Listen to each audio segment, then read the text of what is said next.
Bulletin की शुरुआत करेंगे। बड़ी खबर आपको बता दें, नोएडा में श्रमिक दिवस पर हाई अलर्ट है।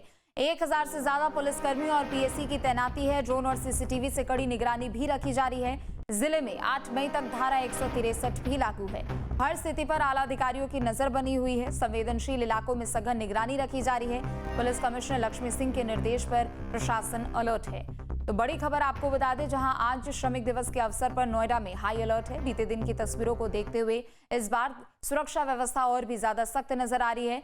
बता दें कि मजदूर दिवस को लेकर पुलिस प्रशासन की ओर से सुरक्षा चाक चौबंद है। जिले में 30 अप्रैल से लेकर 8 मई तक के लिए यहां पर दिशा निर्देश लागू किए गए हैं। चप्पे चप्पे पर पुलिस बल की तैनाती होगी। ड्रोन और सीसीटीवी कैमरों में संदिग्ध गतिविधियों पर नजर है। गौतम बुद्ध नगर जिले को 11 जोन और 49 सेक्टरों में बांटा गया है। नोएडा जोन को 4 जोन और 16 सेक्टरों में बांटा गया है। इसके अलावा सेंट्रल नोएडा को 3 जोन और 24 सेक्टरों में इसे बांटा गया है। ग्रेटर नोएडा की बात करें तो इसे 4 जोन और 9 सेक्टरों में बांटा गया है। 6 एसपी, 14 एएसपी, 30 एसीपी और 65 और आला अधिकारियों की मौके पर तैनाती रहेगी। लगभग 1000 से ज्यादा पुलिसकर्मी इस पूरे श्रमिक दिवस के अवसर की अगर हम बात करें तो यहाँ पर तैनात होते हुए नजर आएंगे। तो मजदूर दिवस को लेकर पुलिस ने सुरक्षा व्यवस्था चाक चौबंद कर दी है। 30 अप्रैल से लेकर 8 मई तक धारा 163 लागू है।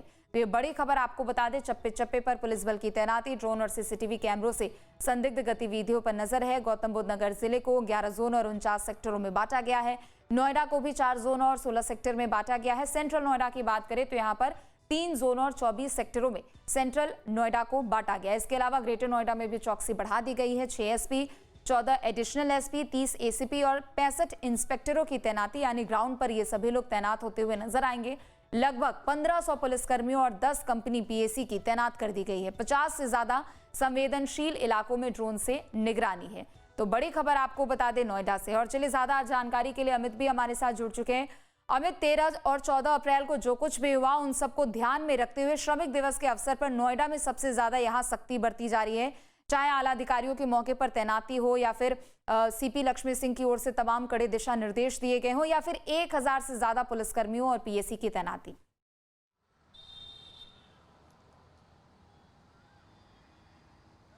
बिल्कुल, देखिए आज श्रमिक दिवस है और क्योंकि 30 तारीख के बाद पहली तारीख भी है तो 1 तारीख से लेकर 7-8 तारीख तक श्रमिकों को सैलरी भी मिलती है। और सरकार ने श्रमिकों की सैलरी बढ़ाने और डबल ओवरटाइम का पैसा देने की जो मांग थी उन मांगों पर मोहर लगाई थी। तो अब जो पैसा मिलने वाला है श्रमिकों को वो किस दर पर मिलेगा, जो उद्योग हैं किस स्तर पर पैसा देंगे, उसको लेकर भी पुलिस अलर्ट पर थी। पिछले 3 दिनों से लगातार तमाम औद्योगिक सेक्टरों में पुलिस पेट्रोलिंग कर रही है, पैदल गश्त कर रही है। और आज क्योंकि श्रमिक दिवस है और पहली तारीख भी है, सैलरी मिलने का भी दिन है और श्रमिक दिवस भी है, तो ऐसे में कुछ असामाजिक तत्व भीड़ के अंदर घुसकर या श्रमिकों को भड़काकर नोएडा का माहौल खराब ना करें, उसको लेकर पुलिस अलर्ट पर है। मैं फेज 2 इलाके में मौजूद हूँ, तस्वीरें आपको दिखाऊं। इसी जगह से हिंसा शुरू हुई थी 13 अप्रैल को और यहीं पर गाड़ियां जलाई गई थी। पुलिस की गाड़ियों के साथ साथ प्राइवेट कार भी जलाई गई थी। इसी पॉइंट पर अब पुलिस की चौकसी बढ़ाई गई है। सामने की तरफ भी आप देखेंगे तो तमाम जो पुलिसकर्मी हैं आपको दिखाई देंगे। इस पूरे इलाके को पुलिस छावनी में तब्दील किया गया है। इसके अलावा औद्योगिक सेक्टर फेज 1 इलाके की बात कर लें, सेक्टर 8, 9, 10 या सेक्टर 2, 3, 4 जो हैं वहाँ भी औद्योगिक इलाके हैं, वहाँ पर भी पूरी चौकसी बढ़ाई गई है। और सेक्टर 62, 63, 58 तमाम ऐसे इलाके जहाँ औद्योगिक इकाई हैं, जहाँ जहाँ हिंसा भड़की थी, जहाँ तोड़फोड़ हुई थी, उन तमाम इलाकों को संवेदनशील घोषित कर दिया गया है। 11 जोन और 49 सेक्टर में इसको पूरे नोएडा को बांटा गया है। बाहर के जनपदों से भी पुलिस को बुलाया गया है, बाहर के जनपदों से आई हुई पुलिस को भी ड्यूटी पर तैनात किया गया है, पीएससी को लगाया गया है, सीसीटीवी कैमरों से निगरानी की जा रही है, ड्रोन लगाए गए हैं। और साथ ही सोशल मीडिया पर पुलिस की विशेष नज़र है। सोशल मीडिया से व्हाट्सएप ग्रुप बनाकर या एक्स हैंडल के माध्यम से लोगों को भड़का ना दिया जाए और कुछ असामाजिक तत्व लोगों जो श्रमिक हैं उनके बीच में आकर पिछले जो दंगा हुआ था उसकी तरह से दोबारा माहौल ख़राब ना कर दें, उसको लेकर पूरी तरीके से एहतियात बरते हुए सुबह 6 बजे से लगातार जो सीनियर अधिकारी हैं, जॉइंट पुलिस कमिश्नर या नोएडा पुलिस कमिश्नर लक्ष्मी सिंह की बात कर लें, लगातार तमाम ऐसे संवेदनशील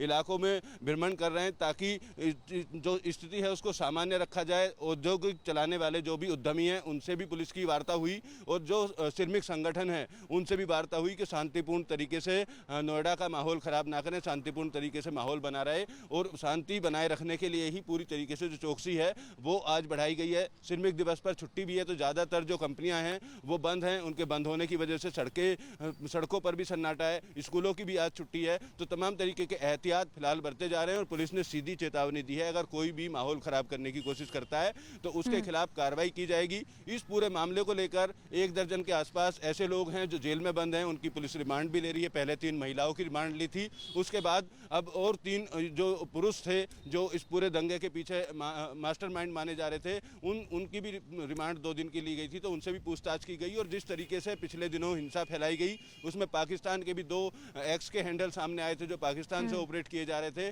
और बहुत सारे व्हाट्सएप ग्रुप चिन्हित किए गए थे, तकरीबन 140 के आसपास, जिन व्हाट्सएप ग्रुप में फर्जी वीडियो डालकर श्रमिकों को भड़काया गया था, उनको भी बंद कराया गया है। तो अब किसी भी तरीके की लापरवाही बरतने के मूड में पुलिस दिखाई नहीं दे रही है। पूरी तरीके से बिल्कुल अमित जी, देखिए ग्राउंड की अगर बात करें तो पुलिस कर्मियों की पूरी फोर्स यहाँ मौके पर तैनात भी दिख रही है और तमाम दिशा निर्देश भी यहाँ पर सख्ती से लागू करने की बात भी कही गई है। लेकिन दूसरी तरफ चूंकि चप्पे चप्पे पर पुलिस बल की तैनाती है और हमने देखा था कि बीते दिनों जब श्रमिकों की ओर से यहाँ पर प्रदर्शन किया गया, सोशल मीडिया भी एक बहुत बड़ा हथियार बनके उसमें निकलकर सामने आया था। तो सोशल मीडिया के जरिए कैसे यहाँ पर निगरानी की जा रही है?